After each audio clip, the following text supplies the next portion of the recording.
Hari ini kita akan melanjutkan pelajaran Alkitab kita 8 ucapan bahagia Tuhan Yesus seri yang ketiga. Dan hari ini kita akan belajar ucapan bahagia yang ketiga. Berbahagialah orang yang lemah lembut. Mari kita akan membaca ayatnya, Matius pasal 5 ayatnya yang kelima. Pastor Andrew akan bantu kita di dalam pembacaan Alkitab malam ini. Berbahagialah orang yang lemah lembut, karena mereka akan memiliki bumi. Saudara-saudara, kita mendengar Yesus berfirman, berbahagialah orang yang lemah lembut, karena mereka akan memiliki bumi. Saya tuliskan bahasa aslinya, bahasa Yunani, kalimat berbahagialah orang yang lemah lembut. Makarioi,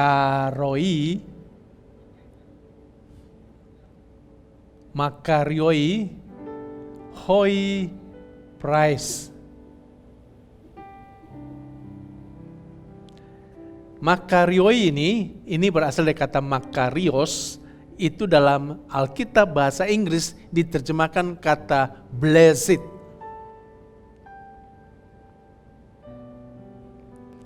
Hoi price ini adalah the meek. Bahasa Indonesia menerjemahkannya dengan kalimat berbahagialah mereka yang lemah lembut. Nah, saudara-saudaraku, apa yang dimaksud dengan lemah lembut atau price di dalam ayat ini? Lemah lembut itu bukan berarti dia lemah gemulai. Lemah lembut juga bukan berarti dia ini lemah lunglai. Orang yang tidak berdaya, yang lemah fisiknya, bukan. Lemah lembut juga bukan berarti dia lemah karakternya, yang gampang dipengaruhi, yang gampang berubah-berubah, tidak. Tapi lemah lembut itu sebenarnya berbicara tentang sebuah kekuatan. Kekuatan apakah yang diperoleh di dalam lemah lembut sehingga dia bisa memiliki bumi? Nah, ini yang saya mau jelaskan kepada saudara-saudaraku. Kita kembali kepada ayat ini, makarioi hoi prizes. Apa yang dimaksud dengan prizes di sini? Lemah lembut ini. Prizes ini dari kata praus.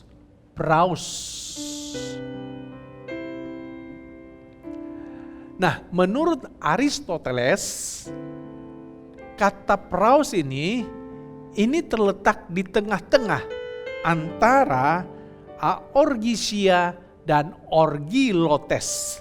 Jadi kalau saya tarik sebuah garis, di sini adalah aorgisia, di sini adalah orgilotes.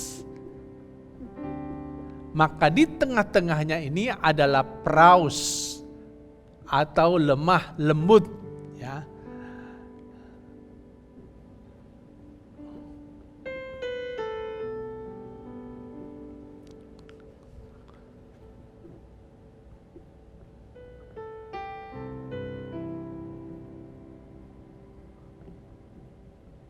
Orgilotes. Maka di tengah-tengah ini adalah praus.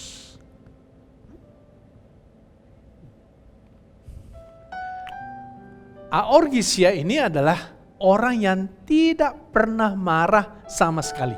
Diapain aja dia tidak pernah marah. Ini aorgisia.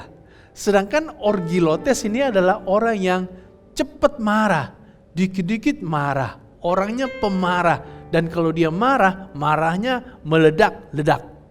Nah, sedangkan praus ini ada di tengah-tengah.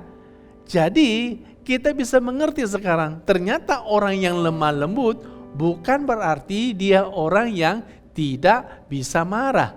Orang yang lemah lembut ternyata dia adalah orang yang bisa marah. Tetapi kalau dia marah, dia marahnya tidak meledak-ledak. Dan dia marah bukan pemarah, dikit-dikit marah. Tapi dia adalah orang yang kalau marah, dia marah pada saat yang benar, pada waktu yang benar, dan dia tidak marah pada saat yang salah. Itu artinya praus, dan itulah orang yang lemah lembut. Jadi orang lemah lembut adalah orang yang marah pada saat yang benar.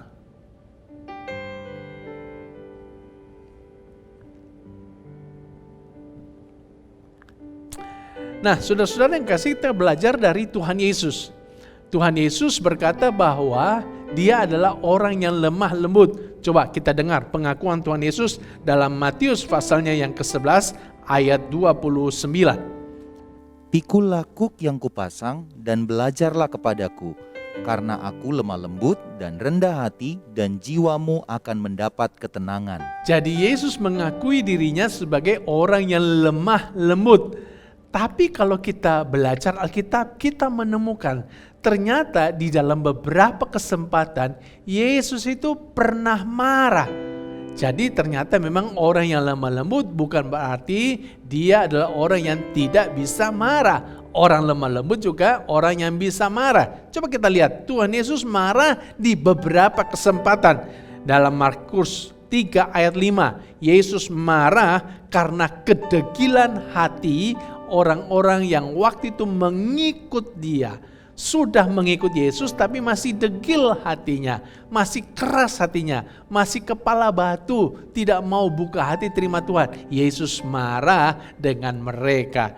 Dalam Markus pasal 8 ayat 33, Yesus memarahi Petrus.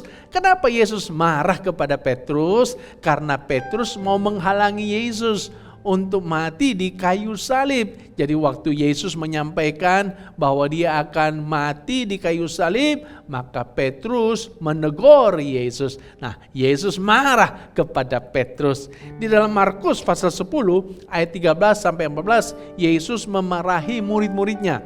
Kenapa Yesus memarahi murid-muridnya? Karena murid-muridnya menghalang-halangi orang-orang yang mau membawa anak mereka untuk diberkati oleh Yesus, didoakan oleh Yesus. Yesus marah kepada mereka. Lalu dalam Yohanes pasal 2 ayat 13 sampai 17, Yesus marah karena melihat orang berjual beli di bait Allah. Jadi sudah perhatikan ada beberapa kesempatan Yesus marah. Tapi kita harus belajar bahwa ternyata waktu Yesus marah, Yesus marahnya tidak meledak-ledak. Tidak sampai lost control. Yesus juga bukan seorang pemarah. Dikit-dikit marah, tidak. Tapi Yesus marah di waktu yang tepat, di waktu yang benar. Dan waktu Yesus marah bukan untuk kepentingan dirinya.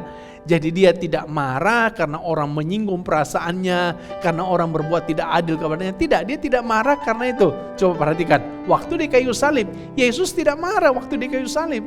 Yesus malah mendoakan orang-orang yang menyelibkan dia. Yesus berkata, ampunilah mereka karena mereka tidak tahu apa yang mereka perbuat. Jadi Yesus kalau marah bukan karena dirinya, tapi dia marah untuk kepentingan orang lain. Yesus marah ketika ada murid-muridnya yang menghalang-halangi orang tua yang mau membawa anak-anaknya untuk didoakan oleh Yesus. Jadi Yesus marah kepada murid-muridnya karena kepentingan anak-anak itu dihalangi oleh murid-muridnya. Yesus marah kepada Petrus. Kenapa? Karena Petrus menghalangi Yesus mau mati di kayu salib. Padahal kematian Yesus kayu salib adalah untuk menyelamatkan banyak orang. Jadi Yesus marah kepada Petrus karena kepentingan orang lain. Nah, saya berharap kita mau belajar dari Tuhan Yesus. Kita harus punya hati yang lemah lembut. Bukan berarti kita tidak boleh marah. Kalau kita marah, maka marah kita harus marah di waktu yang benar, kepada orang yang benar, dengan cara yang benar, di tempat yang benar. Kadang-kala kan kita ini marah kepada orang yang salah. Kita kesel kepada pimpinan kita nggak berani kepada pimpinan kita pulang, kita marah kepada istri kita. Kita kesal sama suami kita nggak berani marah kepada suami, kita marahnya kepada anak. Jadi kadang-kadang kita marah kepada orang yang salah. Atau kadang-kadang kita marah ini di waktu yang salah, di waktu yang tidak tepat. Nah, karena itu kita perlu untuk belajar kalau marah harus marah di waktu yang benar, kepada orang yang benar, dengan cara yang benar, Jangan waktu marah meledak-ledak maki-maki orang ya, melukai hati istri, melukai hati karyawan ya, pukul orang ya, menganiaya orang. Ini caranya salah. Jadi mari kita belajar kalau marah harus bisa menguasai diri. Nah, saudara-saudaraku, ternyata memang kelemah lembutan itu sangat erat kaitannya dengan penguasaan diri. Orang yang lemah lembut itu karena dia bisa menguasai dirinya. Kalau dia tidak bisa menguasai dirinya, pasti dia nggak bisa lemah lembut. Jadi betapa pentingnya penguasaan diri supaya kita ini bisa menjadi orang yang lemah lembut. Nah, saudara-saudaraku, Amsal 25 ayat 28 berkata demikian. Orang yang tak dapat mengendalikan diri adalah seperti kota yang roboh temboknya.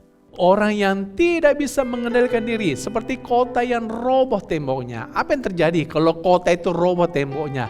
Tidak ada perlindungan. Musuh bisa masuk kapan saja, dengan cara apa saja. Demikian juga saudaraku, kalau kita ini tidak bisa kuasai diri kita, maka tembok perlindungan kita ini rumbuh sehingga tidak ada yang bisa melindungi kita.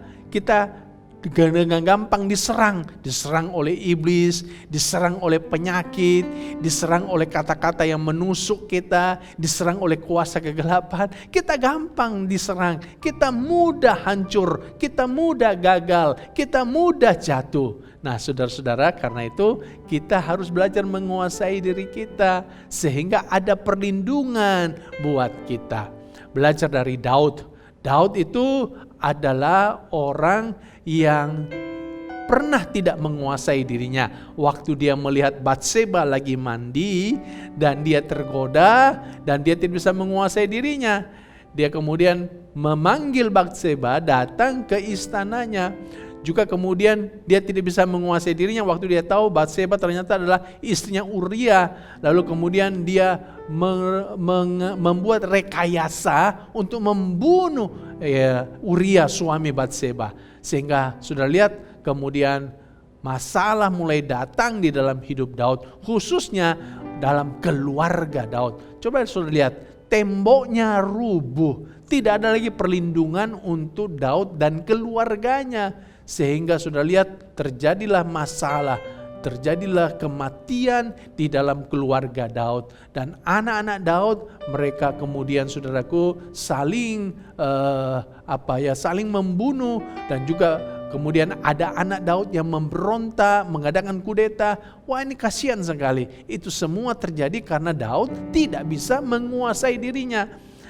Mari saudaraku, kita belajar jadi orang yang bisa menguasai diri kita sehingga kita bisa menjadi orang yang lemah lembut. Puji Tuhan, haleluya. Jadi yang pertama saudara-saudara, bahwa penguasaan diri atau praus atau lemah lembut itu berarti marah pada saat yang benar.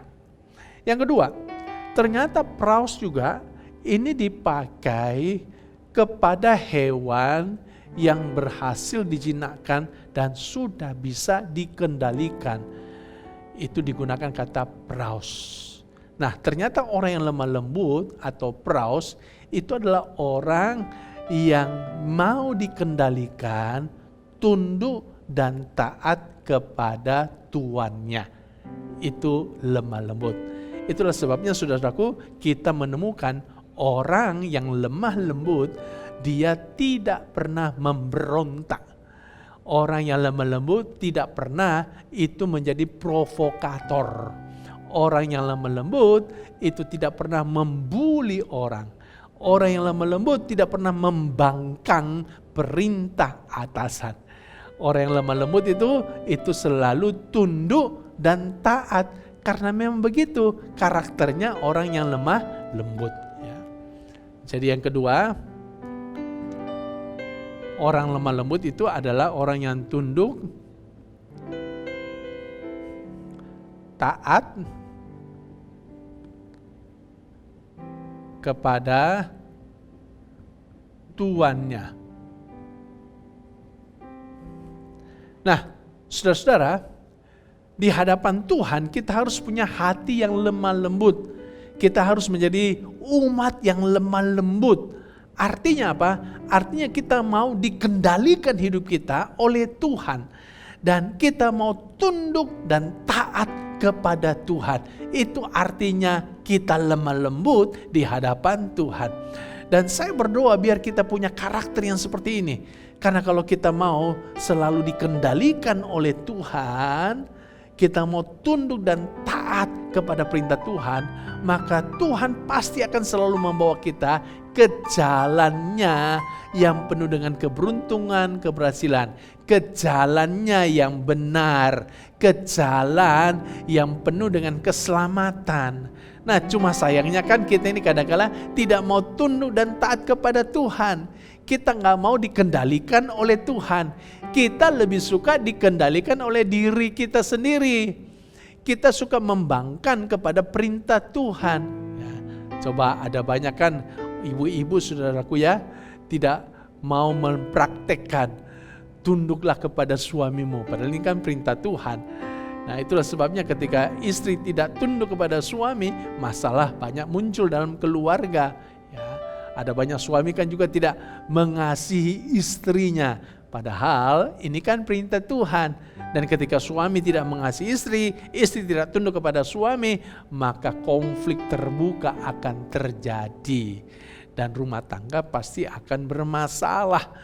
Nah, saudaraku, tapi kalau kita mau mempraktekkan firman Tuhan, maka Tuhan akan mengendalikan hidup kita. Nah, seringkali kita ini lebih suka dikendalikan oleh hawa nafsu kita, dikendalikan oleh egoisme kita, dikendalikan oleh hati kita. Hati kita adalah raja kita. Ya, kita nggak mau dengar yang lain, pokoknya hati kita. Ya, kita merasa udah paling benar ini paling benar udah. Ya, yang lain salah, ini hatiku paling benar. Dan kita mengikuti apa kata hati kita. Dan akibatnya saudaraku, kita mengalami kehancuran, kegagalan. Dan sudah banyak terjadi hal seperti itu. Karena itu mari kita mau punya hati yang dikendalikan, tunduk dan taat kepada Tuhan. Itu lemah lembut seperti itu. Orang yang lemah lembut, dia tidak pernah akan mengalami yang namanya kekecewaan kepada Tuhan. Karena hidupnya selaras dengan Tuhan, sejalan dengan Tuhan. Apa yang mau kita kecewakan? Bagaimana kita bisa kecewa kalau kita selaras dengan Tuhan? Kita baru bisa kecewa kalau kita tidak selaras senada dengan Tuhan. Kita punya nada sendiri, sehingga saudaraku kita mengalami banyak kekecewaan. Jadi yang kedua, praus itu punya arti tunduk, taat, dan dikendalikan oleh tuannya. Yang ketiga, saudara-saudara, ternyata praus juga punya arti kerendahan hati. Itulah sebabnya Alkitab bahasa Indonesia sehari-hari menerjemahkan Matius 5 ayat 5 dengan kalimat ini. Coba kita baca. Berbahagialah orang yang rendah hati, Allah akan memenuhi janjinya kepada mereka. Ya, berbahagialah orang yang rendah hati. Karena memang praus itu juga punya arti rendah hati. Nah, rendah hati yang seperti apakah orang yang lemah lembut itu? Ternyata orang yang lemah lembut adalah orang yang rendah hati yang bisa menghilangkan semua kemegahan yang dia miliki. Semua, saudaraku, kebanggaan yang dia miliki. Itu orang yang lemah lembut.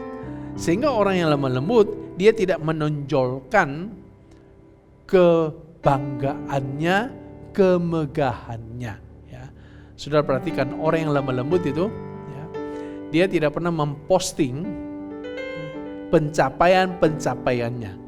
Jarang. Bahkan gak ada. Karena dia memang rendah hati.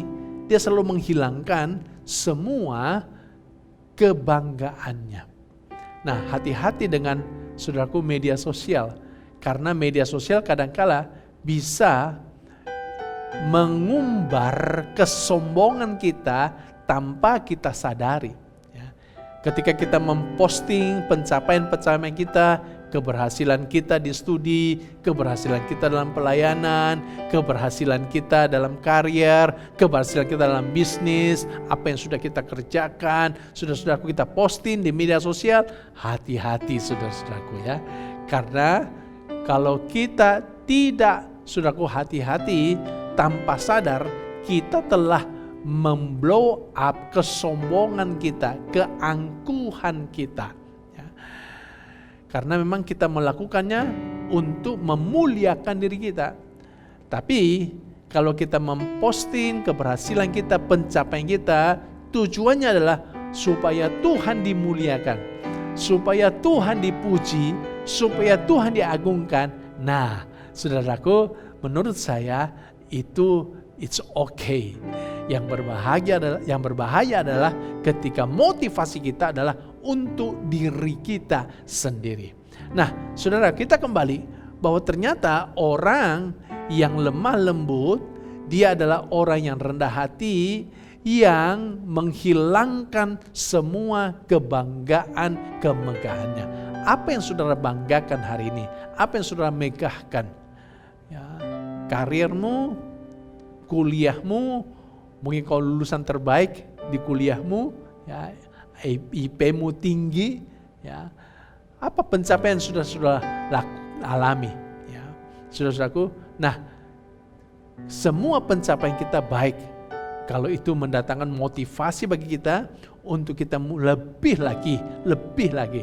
Tapi semua pencapaian kita bisa menghancurkan kita ketika pencapaian itu sudah membuat kita menjadi sombong dan angkuh. Nah, firman Tuhan berkata begini dalam Yakobus pasal 4 ayat 16. Tetapi sekarang kamu memegahkan diri dalam congkakmu, dan semua kemegahan yang demikian adalah salah. Ya, kalau kita memegahkan diri dalam congkak kita, dalam sombong kita, kemegahan yang seperti ini adalah salah. Makanya saudaraku, hati-hati kita memposting segala sesuatu di media sosial kita. Motivasi kita jangan untuk kesombongan kita, tapi motivasi kita harus untuk kemuliaan nama Tuhan. Jangan sampai kita melakukan hal yang salah di hadapan Tuhan. Nah, orang yang lemah lembut adalah orang yang rendah hati, yang tidak main kuasa atau tidak sok berkuasa. Jadi orang yang lemah lembut itu kalau dia mencapai sebuah jabatan, dia punya kekuasaan, dia punya power, maka saudaraku dia tidak sok berkuasa. Kan ada orang yang sok berkuasa ya, jabatannya sudah tinggi, dia punya power, dia mulai saudaraku perintah sana, perintah sini, ya, mulai gencet sana, gencet sini, jatuhkan sana, jatuhkan sini, ya, dia sok berkuasa, menggunakan kekuasaannya untuk keuntungan dirinya. Ya. Saya harap saudara jangan melakukan seperti itu, karena memang orang yang lemah lembut tidak akan melakukan hal seperti itu. Nah, contoh Alkitab yang paling bagus sekali adalah tentang Haman. Haman ini diangkat jabatannya oleh Raja Ahasiweros. Dan waktu dia punya jabatan sudah tinggi, dia punya kekuasaan, saudaraku, satu hari dia ketemu sama Mordekai. Siapa Mordekai ini? Mordekai ini adalah pamannya Esther.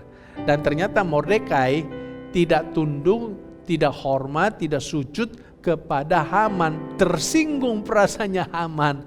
Lalu sejak hari itu dia merencanakan bukan hanya membunuh Mordekai saja, tapi dia juga mau membunuh bangsa Israel. Karena bagi dia terlalu kecil kalau hanya membunuh Mordekai seorang. Dia mau membunuh semua bangsa Israel. Saudara-saudaraku, lalu dia mulai merencanakan, merekayasa, mengatur rencana pembunuhan besar untuk bangsa Israel itu. Untung Tuhan menyelamatkan bangsa Israel melalui Esther. Dan kita tahu akhir ceritanya bagaimana akhirnya Haman yang kemudian digantung oleh Raja Ahasiweros. Saudara lihat kenapa Haman bisa begitu, saudaraku ya, mau punya rencana jahat membunuh bangsa Israel. Hanya gara-gara tersinggung, tidak dapat hormat daripada Mordekai. Kenapa dia tersinggung, tidak dihormati oleh mereka? Ya karena kesombongannya itu.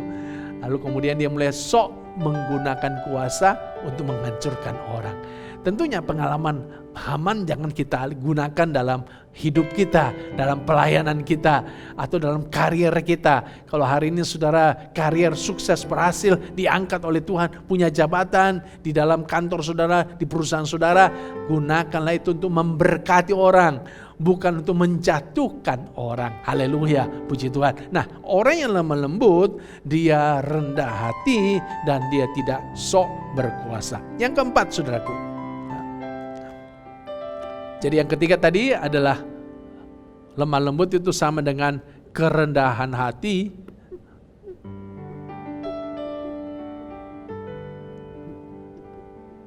Yang keempat, ternyata orang yang lemah lembut itu adalah orang yang punya sikap hati yang mau terbuka dikoreksi oleh firman Tuhan.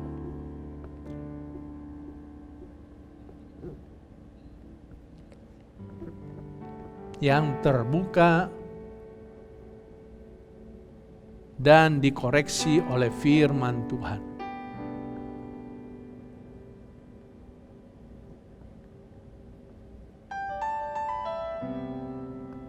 Coba kita baca ayatnya. Yakobus 1 ayat 21.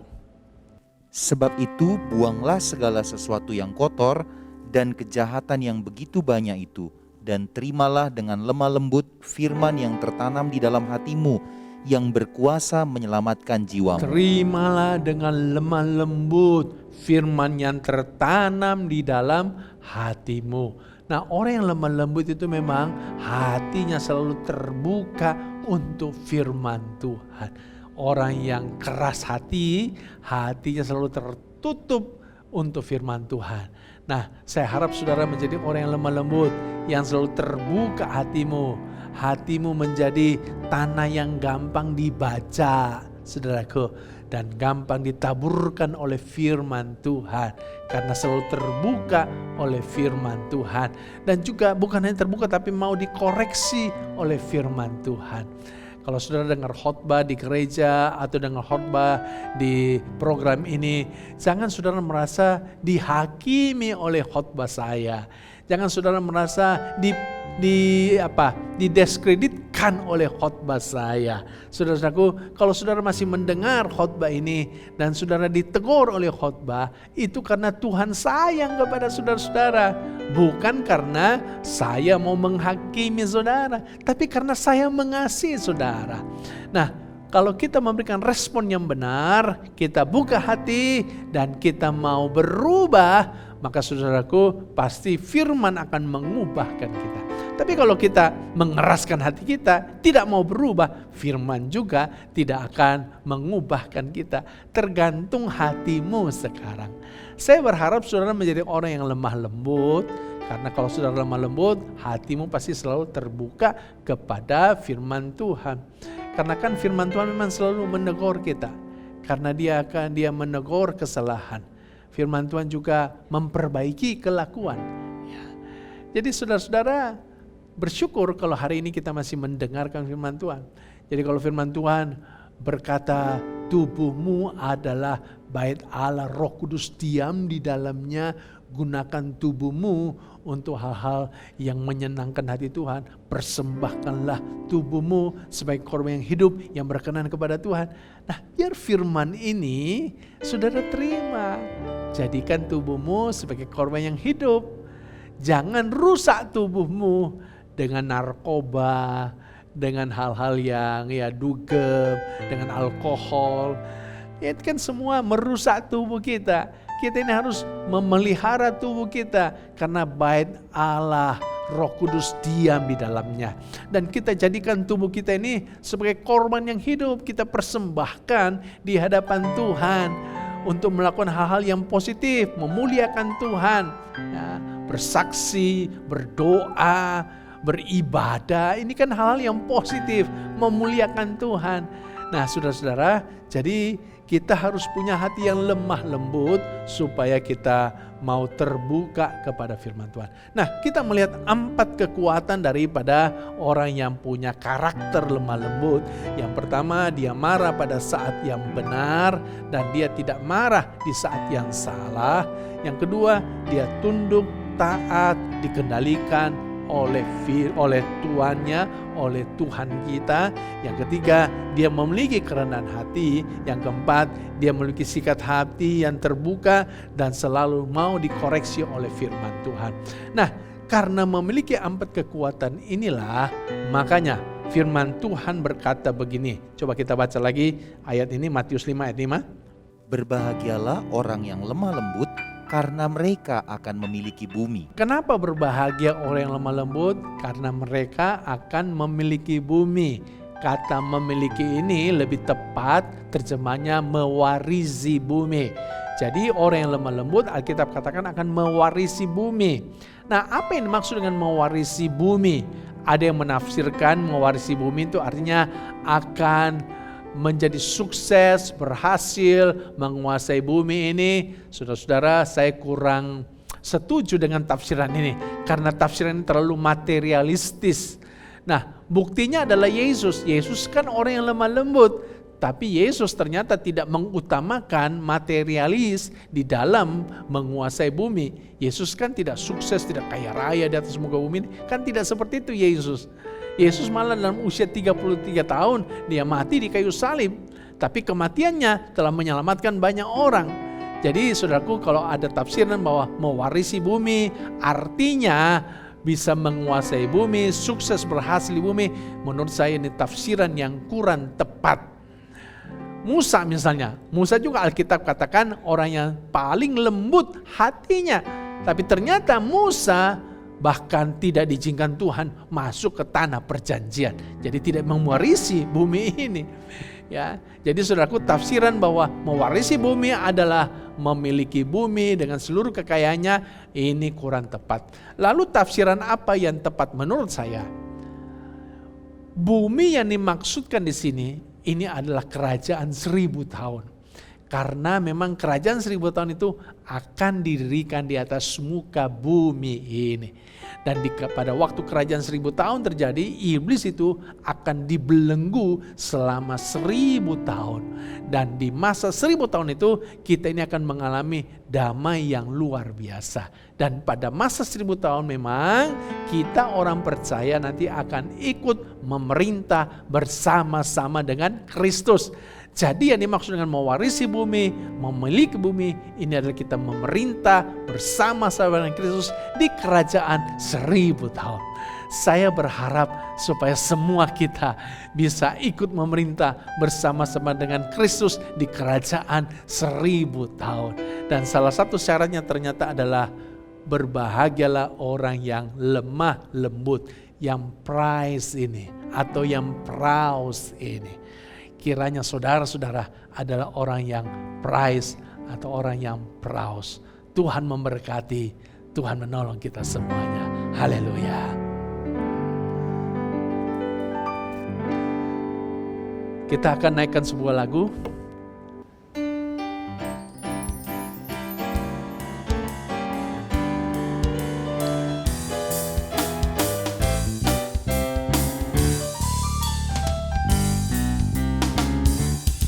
Jalan hidup orang benar diterangi oleh cahaya firman Tuhan.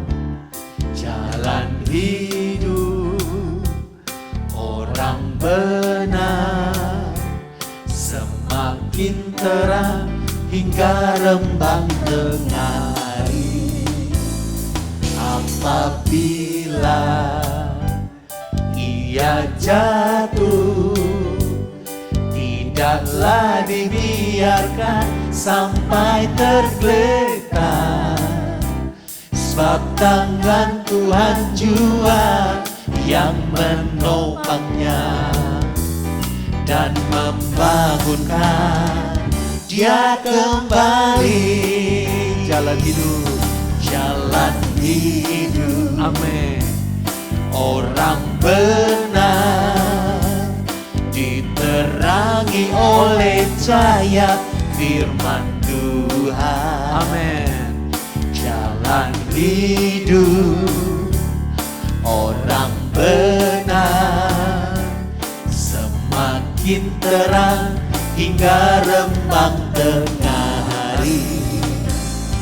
Apabila ia jatuh, tidaklah dibiarkan sampai tergeletak, sebab tangan Tuhan jua yang menopangnya dan membangunkan dia kembali. Sebab tangan Tuhan jua yang menopangnya dan membangunkan dia kembali. Sebab tangan Tuhan jua yang menopangnya dan membangunkan dia kembali. Haleluya, puji Tuhan, puji Tuhan. Mari kita berdoa. Kami mengucap syukur Tuhan telah memimpin program Bible for Everyone malam ini. Kami sangat diberkati. Hamba menyerahkan seluruh umat-Mu dalam tangan-Mu. Berkat-Mu turun atas mereka. Terimalah berkat, rahmat, anugerah dari Allah Bapa di sorga, kasih sayang, damai sejahtera, sukacita dari Tuhan Yesus, penyertaan bimbingan dari Allah Roh Kudus, menyertai saudara mulai hari ini sampai selama-lamanya. Demi nama Tuhan Yesus yang percaya katakan, amin. Puji Tuhan.